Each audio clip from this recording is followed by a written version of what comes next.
Genesis chapter 26. A severe famine now struck the land, as had happened before in Abraham's time. So Isaac moved to Gerar, where Abimelech, king of the Philistines, lived.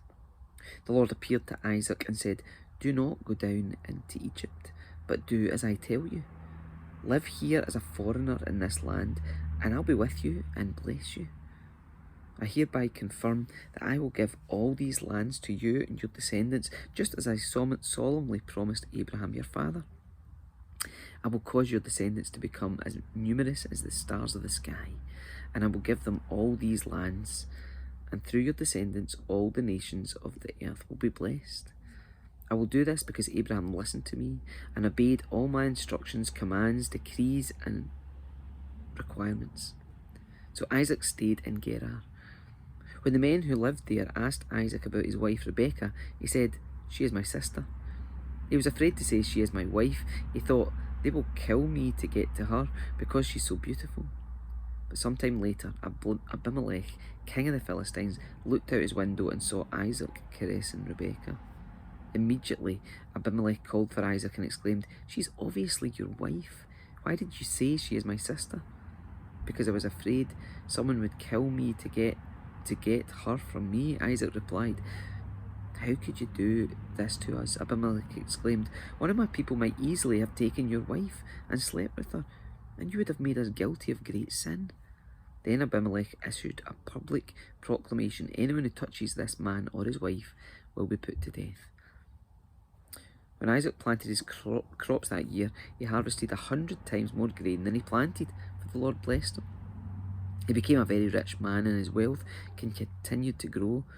He acquired so many flocks of sheep and goats, herds of cattle and servants, that the Philistines became jealous of him.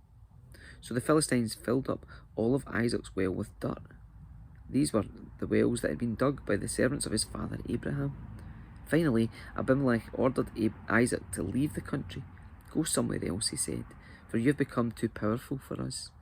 So Isaac moved away to the Gerar valley, where he set up their tents and settled down.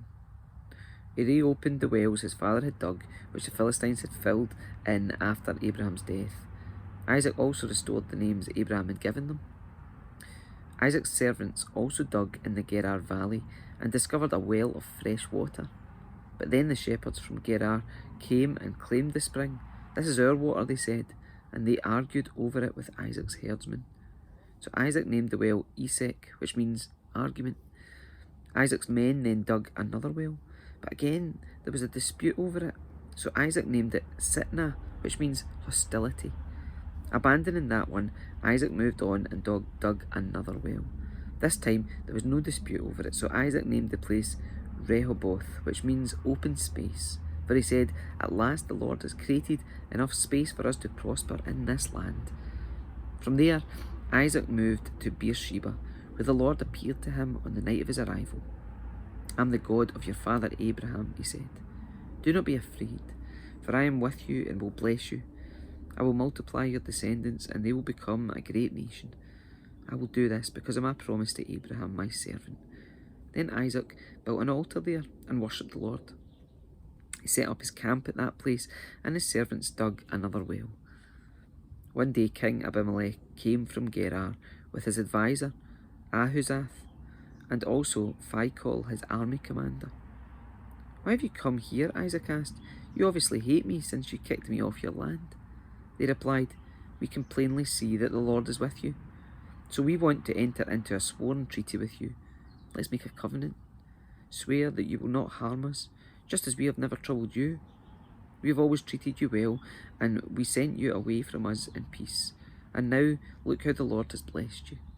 So Isaac prepared a covenant feast to celebrate the treaty, and they ate and drank together. Early the next morning, they each took a solemn oath not to interfere with each other. Then Isaac sent them home again, and they left him in peace. That very day, Isaac's servants came and told him about a new well they had dug. "We found water," they exclaimed. So Isaac named the well Sheba, which means oath. And to this day, the town that grew up there is called Beersheba, which means well of the oath. At the age of 40, Esau married 2 Hittite wives, Judith, the daughter of Beeri, and Basemath, the daughter of Elon. but Esau's wives made life miserable for Isaac and Rebekah.